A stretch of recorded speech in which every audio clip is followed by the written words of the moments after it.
Welcome back to NATIC's Rainmakers Laboratory, Module 1.2.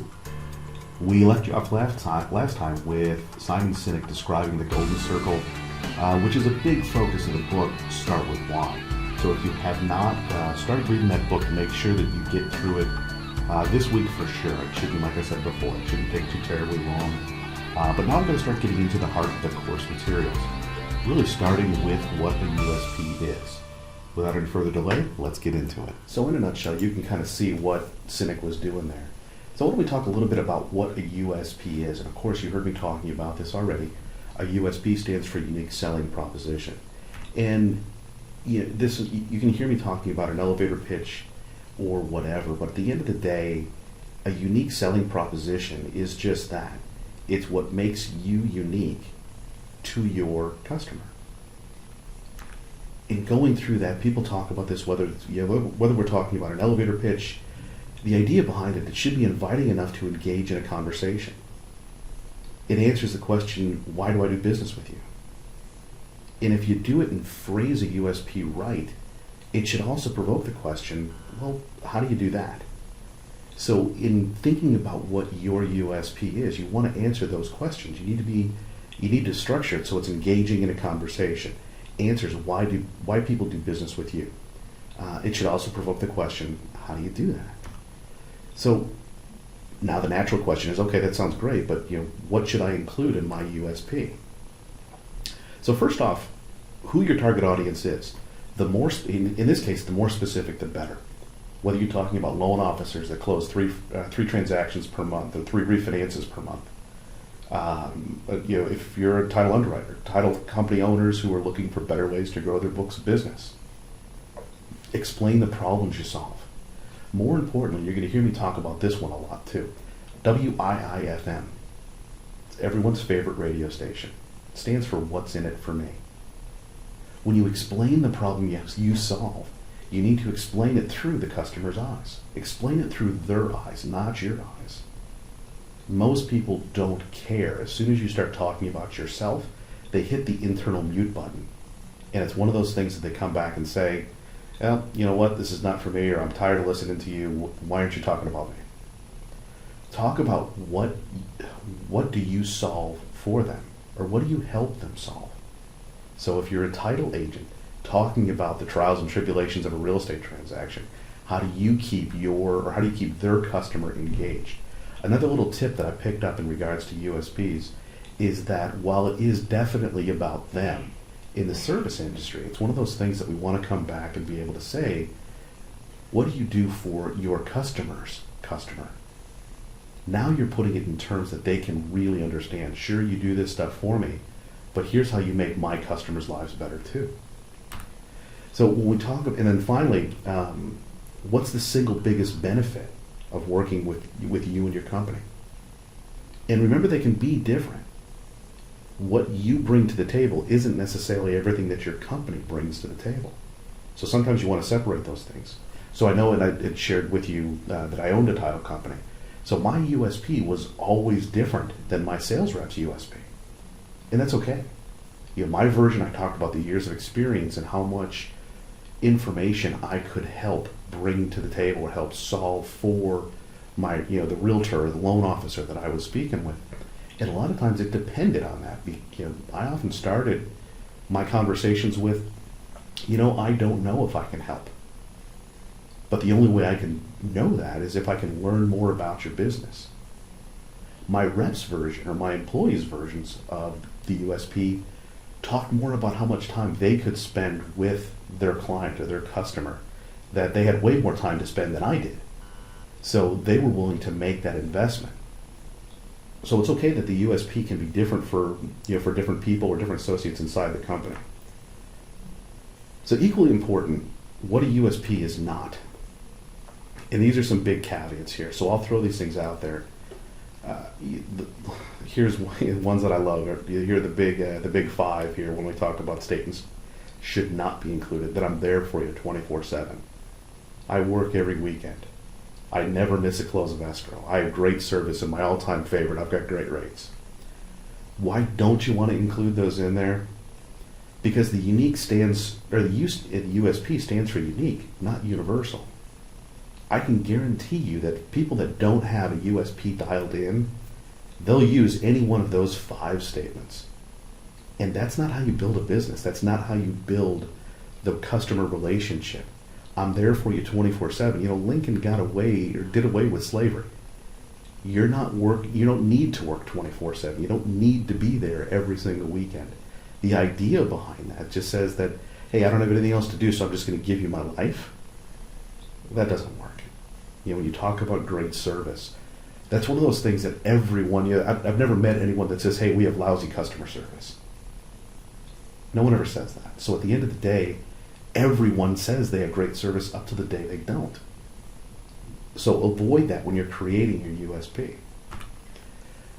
So some of my favorite examples, when I'm doing this presentation live, I talk about Ypsilanti, Michigan, and why it's important. Well, Ypsilanti, Michigan is, and I always screw this one up. It's either Western Michigan University or Central Michigan University, one of those two. But at any rate, that city is where Domino's Pizza was created. And when we talk about fresh, hot pizza delivered in 30 minutes or less, that was the USP of Domino's Pizza. Now notice they didn't say anything about being good. Their USP is hot pizza delivered fast. Now when you think about a college town in the 60s, when Domino's was created, think about their clientele. Most of those kids were coming back from either the bars or a party or whatever, and they wanted food. They didn't say anything about good food. They just wanted it fast. Get it to me hot, get it to me fast. And so that's what Domino's did. They capitalized that. They created their USP, fresh, hot pizza delivered in 30 minutes or less. And remember when they first rolled this thing out, they put a guarantee on this, which was a huge thing. Anytime that you can lace a guarantee into a USP, it even makes more sense. So when we talk about fresh hot, the full USP for Domino's was fresh hot pizza delivered in 30 minutes or less, or it's free. So the idea behind this thing now, and when you advance the clock, Domino's is now changing their USP towards taste. Notice that they've gotten rid of the pizza in their logo now. Domino's has just a multitude of things that they go through and be able to create this whole now new experience. My daughter, when one of the things that I'm forced to use Domino's now for home delivery, because if you go to the Domino's website, they've got this little time bar now that goes across, and she gets a big kick out of watching how her pizza is being made. Think about that statement. It's how her pizza is being made. They created this experience that now ties the customer to the pizza. So you can see this timeline of what's happening. So it isn't you just make the phone call and then 30 minutes later the Domino's guy miraculously appears. You can track the progress of that thing. So it's one of those things that Domino's has now changed their menus to include a lot more than pizza. So they have the ability to adjust their USP as they go through this. So another great one, FedEx, when it absolutely positively has to be there overnight. FedEx did one of those things that is pretty rare in the advertising world. They became a verb. So when you think about FedEx or Federal Express, the idea behind this thing is that they were synonymous with overnight delivery. And so when it absolutely positively had to be there overnight, people immediately thought FedEx. Even today, people that use DHL or UPS, they'll actually look at the driver. They'll look at the UPS driver and say, "Oh, I've got a FedEx. I've got one more FedEx. Hold on." They're looking right at the UPS guy. But FedEx became a verb. That's one of those really cool things when you talk about a tagline.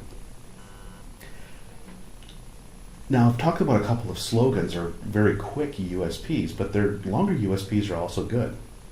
So when I created my USP for my title company, I went through and talked about creating, we were a boutique title company that helps realtors with marketing, not advertising, marketing. And I taught and coached my team to say it just like that, with the pauses and everything else. The idea, remember, was to engage in a conversation.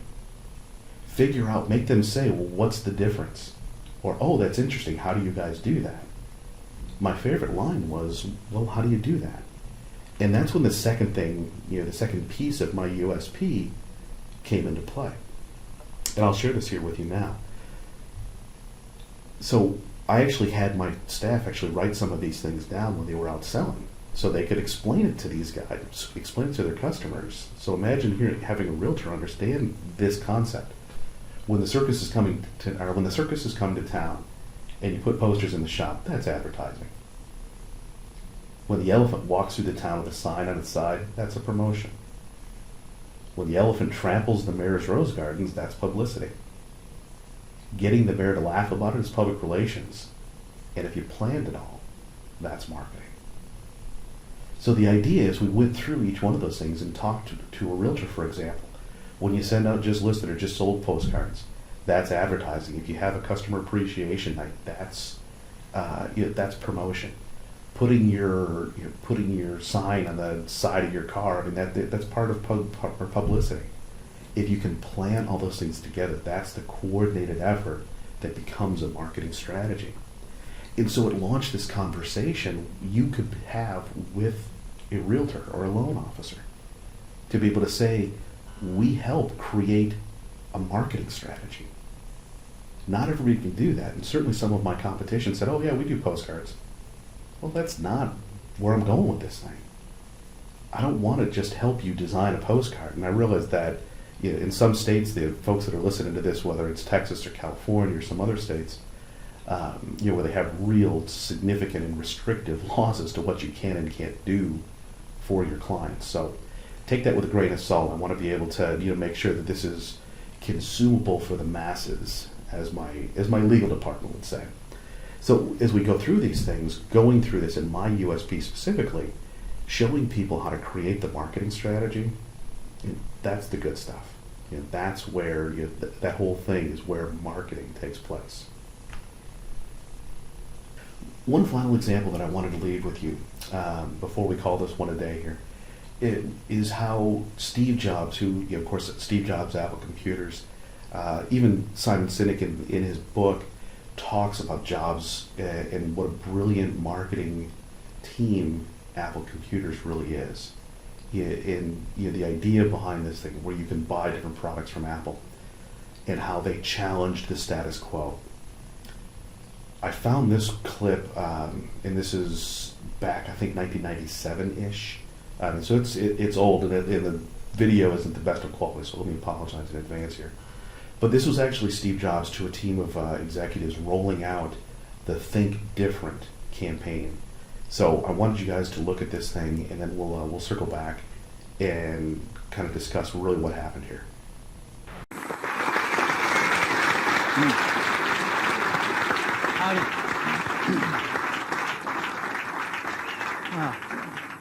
Good morning. We were up till 3 o'clock last night finishing this advertising up, and I want to show it to you in a minute, see what you think of it. I've been back about 8 to 10 weeks, and we've been working really hard. And what we're trying to do is not something really highfalutin. We're trying to get back to the basics. We're trying to get back to the basics of great products, great marketing, and great distribution. And I think that Apple has pockets of greatness, but in some ways has drifted away from doing the basics really well. So we started with the product line. We looked at the product roadmap going out for a few years, and we said a lot of this doesn't make sense, and it's way too much stuff, and there's not enough focus. And so we actually got rid of 70% of the stuff on the product roadmap. I mean, I couldn't even figure out the damn product line after a few weeks. I kept saying, well, what is this model? How does this fit? And I started talking to customers, and they couldn't figure it out either. And so you're going to see the product line get much simpler, and you're going to see the product line get much better. And there's some new stuff coming out that's incredibly nice. In addition, we've been able to focus a lot more on the 30% of the gems and add some new stuff in that is going to take us in some whole new directions. So we are incredibly excited about the products. And I think we're really thinking differently about the kinds of products we have to build. And the engineering team is incredibly excited. I mean, I came out of the meeting with people that had just gotten their projects canceled, and they were 3 feet off the ground with excitement because they finally understood where in the heck we were going, and they were really excited about the strategy. In the same way, we, I think, have not kept up with innovations in our distribution. Well, I'll give you an example. I'm sure it was talked about this morning, but we've got anywhere from 2 to 3 months of inventory in our manufacturing supplier pipeline and about an equal amount in our distribution channel pipeline. So we're having to make guesses 4, 5, 6 months in advance about what the customer wants. And we're not smart enough to do that. I don't think Einstein's smart enough to do that. So what we're going to do is get really simple and start taking inventory out of those pipelines so we can let the customer tell us what they want, and we can respond to it super fast. And you're going to see us be doing a lot of things like that. Today is just the first of many things we're going to be doing with you. So we're going to be not only, I think, catching up to where the best of the best are in distribution, but we're going to actually be innovating and be breaking some new ground, I think, in the coming several months. And I'm pretty excited about that as well in the distribution manufacturing side of things. And that gets us to the marketing side of things. To me, marketing's about values. This is a very complicated world. It's a very noisy world. And we're not going to get a chance to get people to remember much about us. No company is. And so we have to be really clear on what we want them to know about us. Now, Apple, fortunately, is one of the half a dozen best brands in the whole world. Right up there with Nike, Disney, Coke, Sony. It is one of the greats of the greats, not just in this country, but all around the globe. But even a great brand needs investment and caring if it's going to retain its relevance and vitality. And the Apple brand has clearly suffered from neglect in this area in the last few years. And we need to bring it back. The way to do that is not to talk about speeds and feeds. It's not to talk about MIPS and megahertz. It's not to talk about why we're better than Windows. The dairy industry tried for 20 years to convince you that milk was good for you. It's a lie, but they tried anyway. And the sales were going like this. And then they tried Got Milk, and the sales have gone like this. Got Milk doesn't even talk about the product. Matter of fact, it focuses on the absence of the product. But the best example of all, and one of the greatest jobs of marketing the universe has ever seen is Nike. Remember, Nike sells a commodity. They sell shoes. And yet, when you think of Nike, you feel something different than a shoe company. In their ads, as you know, they don't ever talk about the products. They don't ever tell you about their air soles and why they're better than Reebok's air soles. What does Nike do in their advertising? They honor great athletes and they honor great athletics. That's who they are. That's what they are about. Apple spends a fortune on advertising. You'd never know it. You'd never know it. So when I got here, Apple just fired their agency. They were doing a competition with 23 agencies that 4 years from now would have picked one. And we blew that up, and we hired Chiat, the ad agency that I was fortunate enough to work with years ago. We created some award-winning work, including the commercial voted the best ad ever made in 1984 by advertising professionals. And we started working about 8 weeks ago. And the question we asked was, our customers want to know who is Apple and what is it that we stand for? Where do we fit in this world? And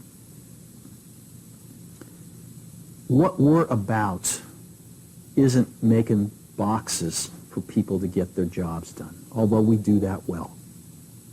We do that better than almost anybody in some cases.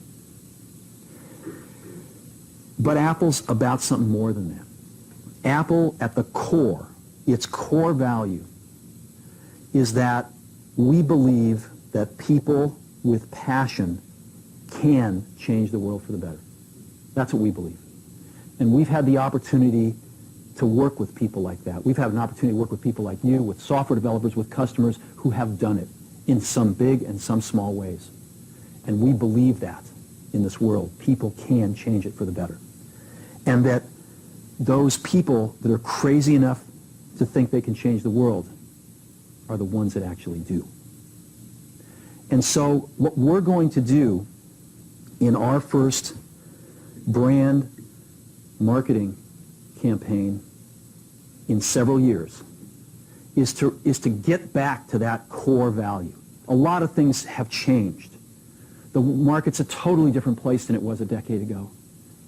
And Apple's totally different, and Apple's place in it is totally different. And believe me, the products and the distribution strategy and the manufacturing are totally different, and we understand that.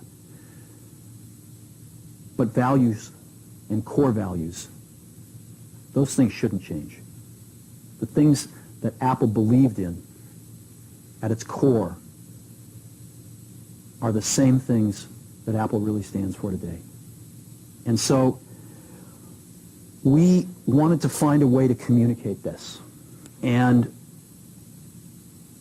what we have is something that I am very moved by. It honors those people who have changed the world. Some of them are living, some of them are not. But the ones that aren't, as you'll see, you know that if they'd ever used a computer, it would have been a Mac. And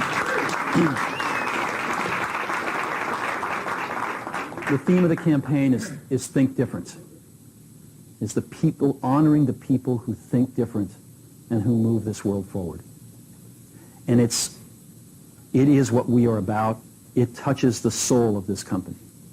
So I'm going to go ahead and roll it, and I hope that you feel the same way about it I do.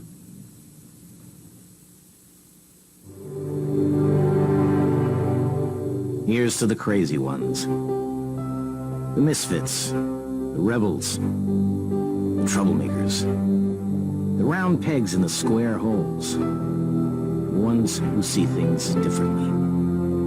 They're not fond of rules, and they have no respect for the status quo. You can quote them, disagree with them, glorify or vilify them, but the only thing you can't do is ignore them. Because they change things. They push the human race forward. And while some may see them as the crazy ones, we see genius. Because the people who are crazy enough to think they can change the world are the ones who do.